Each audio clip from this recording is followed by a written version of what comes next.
ఈరోజు ఆలు గోంగూర కర్రీ చేస్తామండి. దానికి కావాల్సింది ఆలు, దీన్ని పసుపు ఉప్పు వేసి కలిపి పెట్టుకున్నాను. గోంగూర శుభ్రంగా కడిగి వడేసి గోంగూర పచ్చిమిర్చి, దీనికి కావాల్సిన తిరగమాతకు ఆవాలు జీలకర్ర, అల్లం వెల్లుల్లి పేస్టు, కొత్తిమీర, కరివేపాకు, వెల్లుల్లి, టమోటాలు, ఉల్లిపాయలు, గరం మసాలా, కారము, ఉప్పు, జీలకర్ర పొడి, పసుపు, ధనియాల పొడి, ఆయిల్. ఇప్పుడు చేసే విధానం: ముందు ఈ పచ్చిమిరపకాయలు గిన్నెలో వేసుకొని గోంగూర వేసి కొంచెం నీళ్ళు వేసి స్టవ్ మీద పెట్టుకోవాలండి. కొద్దిగా ఉడకాలి. ఇది కొద్దిగా నీళ్ళు వేయాలండి.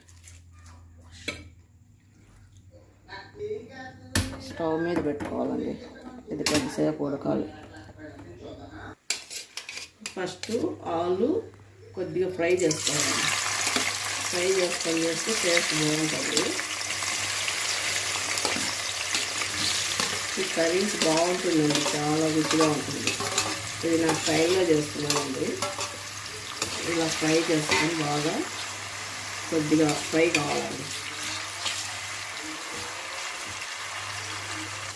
ఇది ఫ్రై అయిందండి. ఇవి తీసుకొని పక్కన పెట్టుకోవాలండి.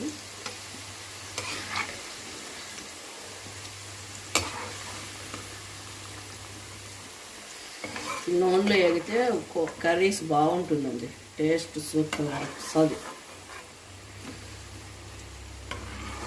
ఎప్పుడు ఒకటేగా చేయకుండా వెరైటీగా చేసుకుంటూ ఉండాలండి. ఇప్పుడు ఇంత ఆయిల్ కూడా అవసరం లేదండి, కొద్దిగా ఉంచుకుందాం.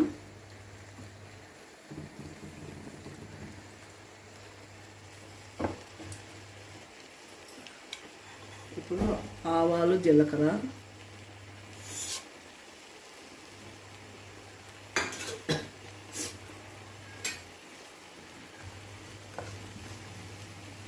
గోంగూర పచ్చిమిర్చి ఉడికిందండి. దీన్ని కొద్దిసేపు పక్కన పెట్టుకొని చల్లారాలండి. చల్లారినాక మిక్సీ వేసుకోవాలి. ఉల్లిపాయలు,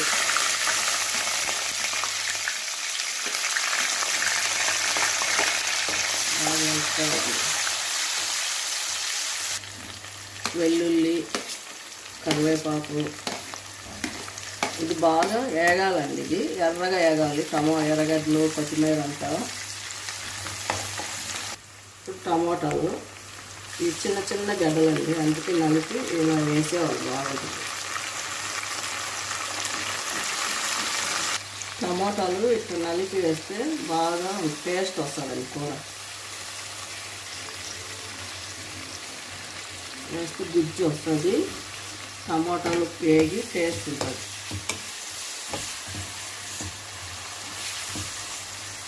కొద్దిసేపు మూత పెట్టేస్తామండి. మూత తీసి ఇలా వేసి అల్లం వెల్లుల్లి పేస్ట్ అండి వేసి పచ్చివాసన అంతా పోయిందాక బాగా వేయించుకోవాలండి. టమాటాలు కూడా బాగా మగ్గాలండి.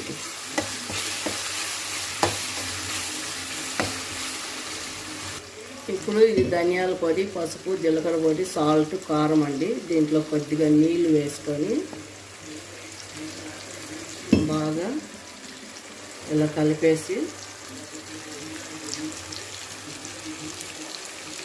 ఇలా కలిపి ఇందులో వేసేయాలి.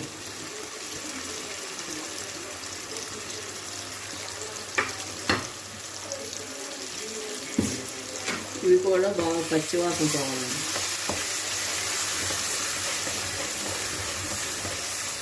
ఈ నీళ్ళు వేసుకోవాలండి. కొంచెం పచ్చివాసన పోయిందాక ఉడకాలి. ఇప్పుడు మసాలాలన్నీ పచ్చిగా వాసన పోయి ఇలా నూనె బయటకు వచ్చింది. ఇప్పుడు ఆలు వేసుకోవాలి. ఆలు వేసుకొని ఇలా కలబెట్టేసి బాగా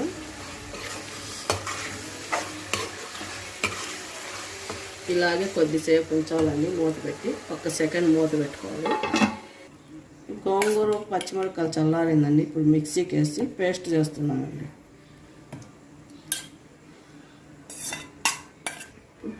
మూత తీసి కొద్దిగా కొత్తిమీర చల్లుకొని దీన్ని ఒకసారి మళ్ళీ కలపాలండి.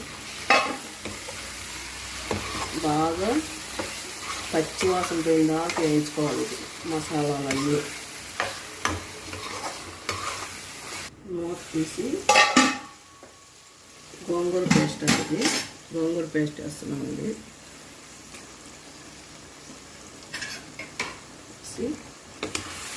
బాగా కలిపేవాళ్ళం. ఈ కూర చాలా టేస్ట్ ఉంటుందండి. బిర్యానీకి, పులావు, చపాతీకి, అన్నంలోకి భలే రుచి ఉంటుందండి. వట్టి కూరే తినాలనిపిస్తుంది. చపాతీలోకైనా బిర్యానీ ఇంకా సూపర్ అండి. లాస్ట్న గరం మసాలా అండి.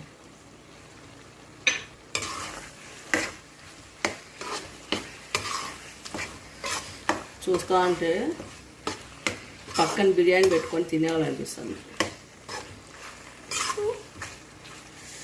కొద్దిసేపు ఒక్క సెకండ్ మూత పెట్టి అండి. లాస్ట్ కొత్తిమీర వేసి ఒకసారి కలిపేసి ఇంతేనండి. ఆలు గోంగూర కర్రీ అండి.